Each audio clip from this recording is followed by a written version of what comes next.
हमने वहाँ जाके देखा तो मस्जिदें अभी भी जली हुई पड़ी हैं और वहाँ पे गंदगी अभी भी पड़ी हुई है। अगर अभी भी आप किसी अपने जर्नलिस्ट को भेजेंगे या किसी अपने ऑफिस बीरर को भेजेंगे तो वो देख के आपको बता पाएगा कि मस्जिदों में आग लगाई गई है, कुरान शरीफ जलाए गए हैं, लोगों के घर में तोड़फोड़ की गई है और दहशत का माहौल वहाँ पे अभी भी व्याप्त है। कि जेसीबी इसलिए साथ थी कि शायद घर को तोड़ने में और मस्जिदों को तोड़ने में आसानी हो।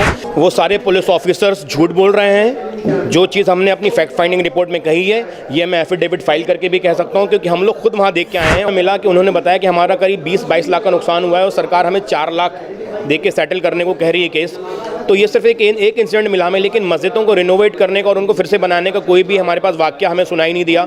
और भी बहुत सारे लोगों का नुकसान हुआ है, लेकिन उनके पास सरकार की तरफ से कोई भी ऑफर नहीं है कि आपका जो नुकसान हुआ है वो गवर्नमेंट कंपनसेट करने को तैयार है। लेकिन जिस तरह से सरकार डिसेंट को, जो भी सरकार से नाइत्तफाकी रखता है या उनको क्रिटिसाइज़ करता है या उनके काम को क्रिटिसाइज़ करता है तो उनके ऊपर क्रिमिनल केसेस ला दिए जाते हैं, इनकम टैक्स और ईडी की रेड पड़ती है। तो मुझे लगता है कि जो सीनियर पॉलिटिशियंस हैं, अपोजिशन है, शायद वो इसी बात से घबराते हैं।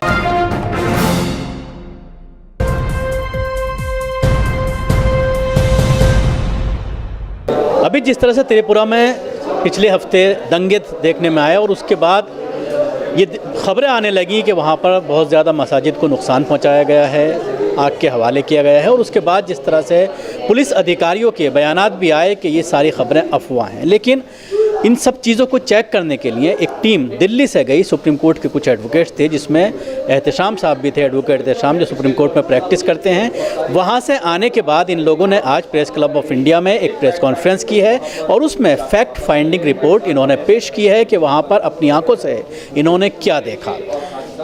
एहतशाम साहब, जिस तरह से डीजीपी कह रहे हैं और कई अधिकारी वहाँ पर दावा बार बार कर रहे हैं, आज भी ये दावा किया जा रहा है कि किसी मस्जिद को नुकसान नहीं पहुँचाया गया, तो क्या देखा आपने अपनी? वो सारे पुलिस ऑफिसर्स झूठ बोल रहे हैं। जो चीज़ हमने अपनी फैक्ट फाइंडिंग रिपोर्ट में कही है ये मैं एफिडेविट फाइल करके भी कह सकता हूँ, क्योंकि हम लोग खुद वहाँ देख के आए हैं और हमारी टीम का वहाँ जाने का एक मकसद ये भी था, क्योंकि सीनियर पुलिस ऑफिसर्स सिरे से खारिज कर रहे हैं एलिगेशंस को कि मस्जिदों को नुकसान पहुँचाया गया है, आग लगाई गई है, घरों में लूटपाट की गई है।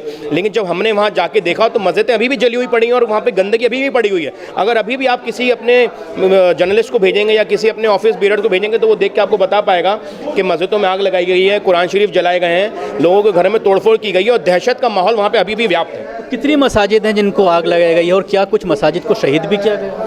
जी देखिए, जैसा कि मैंने बताया कि त्रिपुरा में जो मुस्लिम्स की फाइनेंशियल कंडीशन है बहुत ही वीक है, तो मस्जिदों की हालत भी वैसे ही है। लेकिन उसको लकड़ी और टीन के उससे बनाई है मस्जिद, तो उसमें आग लगाना मुझे लगता है शायद बहुत आसान होता है, इसलिए इतने कम समय में इतनी ज़्यादा मस्जिदों को जलाया गया है। और 5-6 मस्जिद तो हम लोगों ने खुद विजिट करी हैं। जैसे चमटीला मॉस्क एक है वहाँ पे, उसमें कई सीनियर पुलिस ऑफिसर्स कह रहे थे कि वहाँ तोड़फोड़ नहीं हुई, लेकिन फॉर्चुनेटली हम इत्तेफाक से वहीं थे जब हमारे पास फ़ोन आया कि उस मॉस्क में कोई तोड़फोड़ नहीं हुई है। वहाँ के वीडियोज़ हमारे पास हैं। चमटीला मॉस्क में आग नहीं लगी थी, लेकिन हाँ तोड़फोड़ हुई है और सामान अंदर का जो था टूटा फूटा था, खिड़की और दरवाजे भी टूटे थे।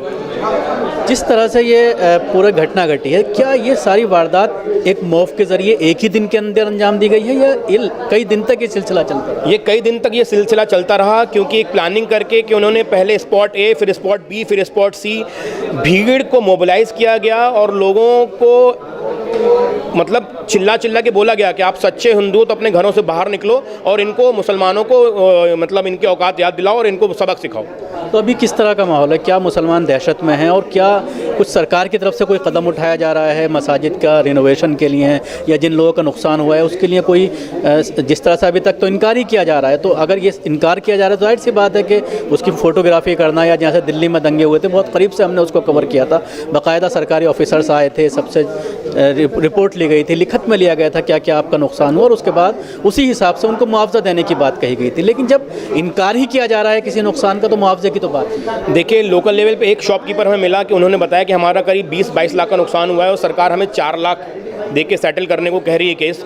तो ये सिर्फ एक इंसिडेंट मिला हमें, लेकिन मस्जिदों को रिनोवेट करने का और उनको फिर से बनाने का कोई भी हमारे पास वाक्य हमें सुनाई नहीं दिया।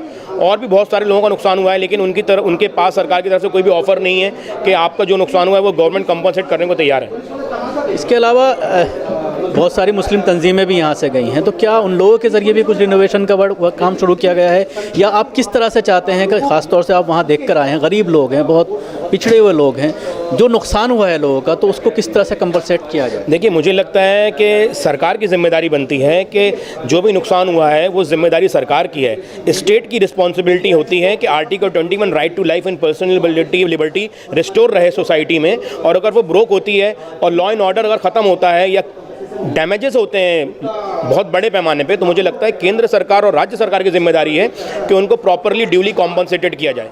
जिस तरह से आप लोगों ने कहा कि वीएचपी और बीजेपी की तरफ से स्पॉन्सर था, बाकायदा लोकल एमएलए, लोकल बॉडी के जो लोग हैं या एमपीज़ हैं, सब उसमें मौजूद थे और प्लान करके इसको बनाया गया। जिस तरह के नारों का इस्तेमाल किया, आपके एक साथी ने ये कहा कि वो अचानक नहीं निकल सकते इस तरह के नारे, पहले से प्लान किया गया होगा। उसके अलावा एक जिक्र और आपने किया कि जेसीबी उनके साथ थी, तो जेसीबी का किस तरह से इस्तेमाल? देखिए, मुझे ये लगता है कि जेसीबी इसलिए साथ थी कि शायद